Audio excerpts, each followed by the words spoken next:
Bienvenidos a todos. Hoy vamos a hablar sobre Espartaco, el esclavo de la libertad. En primer lugar, todos tienen la idea de que los gladiadores luchaban en el majestuoso Coliseo romano, también llamado Anfiteatro Flavio, porque su construcción comenzó durante el mandato de Vespasiano, se completó en el de Tito y fue modificado finalmente en el de Domiciano, los tres de la dinastía Flavia, que gobernó Roma entre el 69 y 96 después de Cristo. Pero bien, ahora te estarás preguntando, ¿dónde luchaban antes los gladiadores, sobre todo Espartaco? Pues bien, te explico. Esto es un teatro donde se representaban las obras dramáticas griegas y latinas, y tenía forma de semicírculo. Los romanos, al ser pragmáticos, usaron la misma estructura arquitectónica y crearon los anfiteatros, dos teatros unidos en otras palabras, y es en estos lugares donde se daban las luchas entre gladiadores. Pasemos ahora a las reglas básicas de las luchas. Había un árbitro, conocido como el Summa Rudis, y un asistente, llamado Seconda Rudis.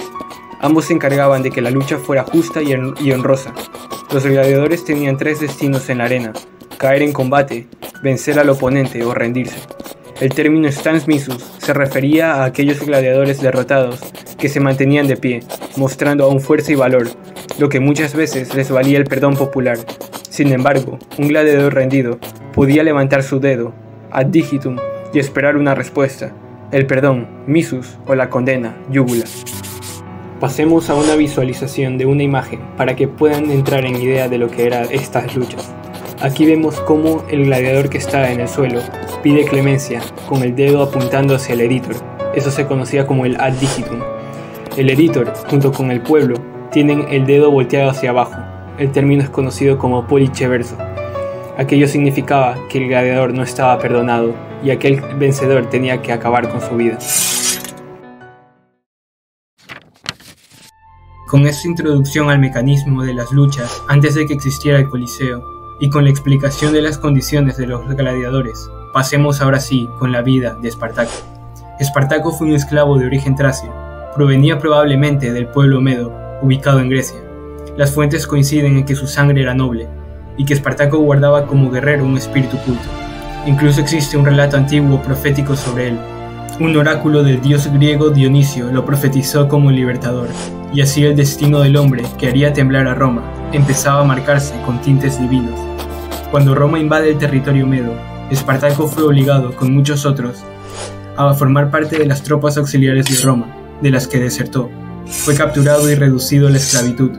Comienza así su vida de suplicio, miseria y servidumbre, rasgos que tendría siempre en cuenta, que estarían bullendo en su interior, calentando la sangre libertadora que aún estaba fría.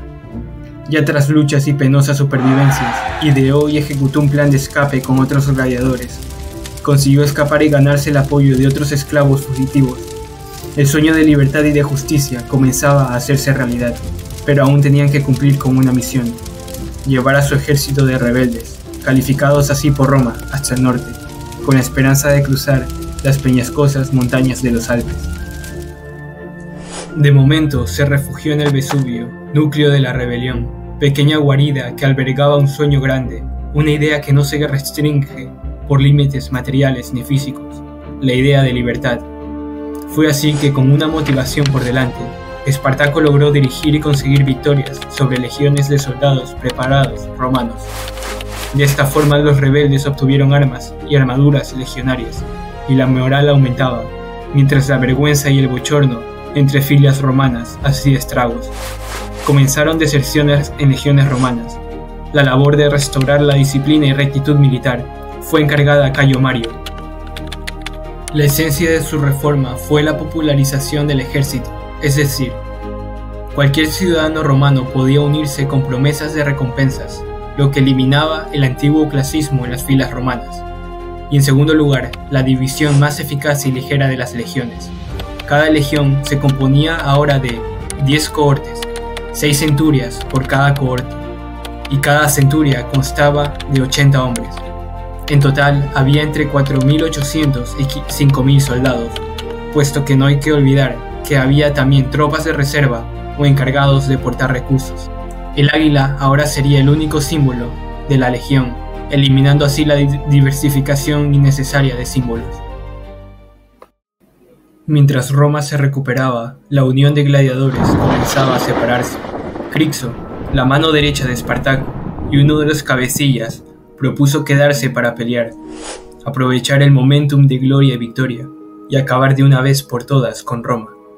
Por otro lado, Espartaco quería la libertad completa, que se lograría solamente cruzando los Alpes hacia Germania, zona aún no en control de Roma. El sueño comenzaba a rasgarse en dos, y con ello el destino de muchos se ponía en juego. Las fuerzas se separaron, cada uno por su camino según su plan, pero el ejército de Crixo cayó bajo las renovadas fuerzas romanas, y en una batalla él mismo perdió la vida. En su camino hacia los Alpes, Espartaco venció a otro contingente romano, y cuenta la historia que ejecutó a 300 legionarios como venganza por la masacre del ejército de Crixo. Se dice que los obligó a luchar entre ellos como gladiadores hasta que no quedara ni uno en pie. Por fin listo para cruzar los Alpes, la historia da un vuelco increíble e inesperado, del que aún no hay una explicación completa. Espartaco decidió dar la vuelta y retornar al sur, hacia la lucha, hasta el final contra Roma, con la esperanza de asestar el último golpe que pusiera fin a todo. La historia la escriben los pocos que se atreven a hacer lo impensable y a seguir una causa firme. La historia la escriben los rebeldes, y Espartaco fue el rebelde y el esclavo de la libertad. Pero ahora se enfrentaba a más dificultades, la falta de más fuerzas, la pérdida de esclavos que no se renovaban a diferencia de filas romanas, escasez de recursos, disensiones internas y 20 legiones romanas renovadas. Llegamos a la batalla del río Silario. Fue la última batalla, el último grito de esperanza que se desvaneció por los aires de la historia. Frente a la explanada, cara a cara con el enemigo, se dice que le llevaron su caballo a Espartaco para huir, pero él lo mató con su propia espada, diciendo: «La victoria me dará bastantes caballos de entre los enemigos, y si soy derrotado, ya no lo necesitaré». Los esclavos perdieron la batalla por completo y triunfaron las huestes romanas. Sin embargo, según fuentes, el cuerpo de Espartaco nunca fue hallado.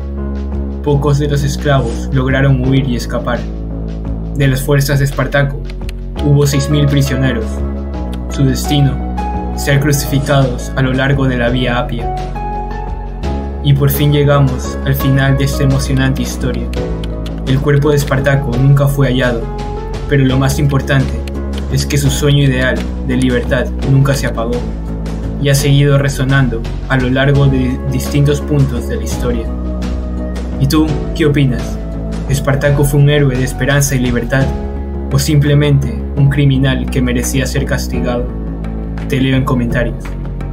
Muchas gracias si te has quedado hasta aquí. Agradezco mucho tu atención. Me ayudarías mucho con un like, comentando y compartiendo con aquellos que disfrutarían esta historia tanto como tú. Nos vemos en otro video.